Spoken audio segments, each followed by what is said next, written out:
Hey everyone, it's Desiree, and I am back with another design project for Rubber Stamp Tapestry.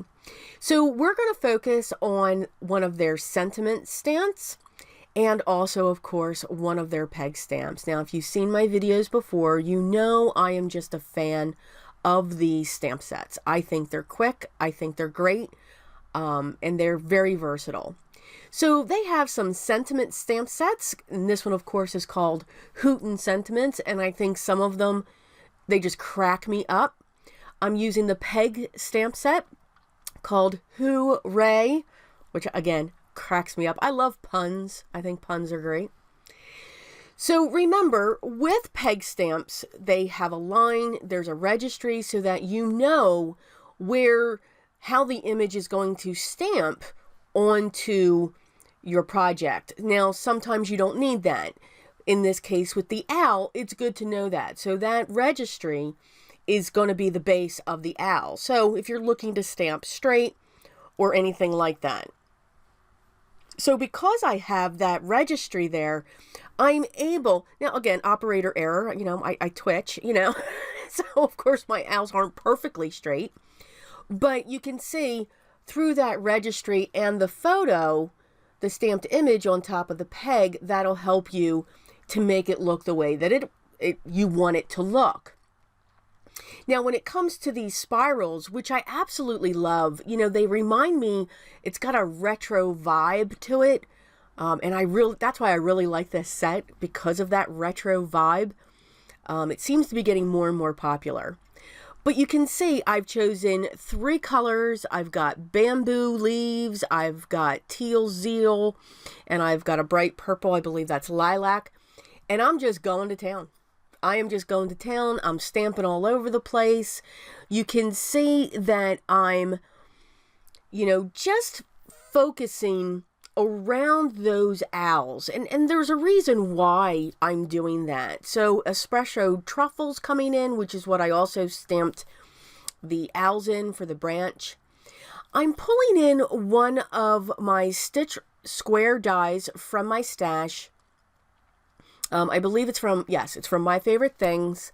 And I'm going to die cut some of those owls out. I just want those to come out, and then of course I'm going to use my stitch rectangle die from Lawn Fawn. I'm going to score my card base, which is always a standard A2 size. Well, 9 out of 10, it's a standard A2 size, which is 4 1/4 by 5 1/2, and mine are top folding. And I used my paper creaser by Tonic to go along that edge to make sure that it is creased. I pulled out 2 of the sentiments and my Gina K white pigment ink. I really do like her white pigment ink. I like the way that it stamps, and I like the way that it looks after you stamp it. I am one that if I want that bolder, I'll come in, which I'm going to do, with white embossing powder. So I have Hooray. Of course I had to use that one. And then I'm also going to use It's Your Birthday. So I'm using the inside of my card to put my sentiments. 1, it helps decorate the inside. And 2, I didn't want to cover up the outside. So, you don't always have to put your sentiments on the outside. We put a lot of work on those, on the outside of our cards sometimes. So I'm in the world where sometimes I just don't want to cover it. I know it's strange. I'm different. I'm very different. So I did use my white embossing powder. I do get mine from Recollections. And I did cover that and heat set that with my heat tool. I'm just going to clean up the anti-static powder. I did all of that. And you can see the 3 panels that I cut out. Now I have those other panels that I cut. And I'm going to use my art glitter glue to adhere this down onto my card base. So I don't want this part. I'm kind of making this the background without covering the whole thing, if that makes sense. Here are the 3 owls that I cut out, and I'm going to put foam squares on the back of each of these. And I'm going to use 4 so that it's solid. This way I didn't have to cut a piece of fun foam, but I did want these to have a solid piece of dimension underneath them. And I'm just going to set them right back in place. So it's interesting, when you look at this card on its side, you can see the accent of your card base. In this case, it's the navy blue. The card base that I did use is Knight of Navy by Stampin' Up. So you can see it just gives it that little bit of dimension. It does kind of frame those pieces that are raised. I kind of like the look. You know, you don't always have to put another piece of cardstock underneath that to show that this is raised. Just by propping it up on top of colored cardstock, you're going to get that.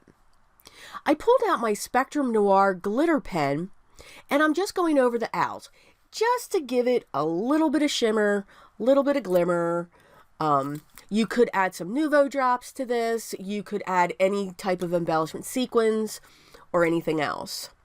So I hope you enjoyed today's project and the fun, and just see all the fun that you can have with these peg stamps. They go quick. I kept all of that in there.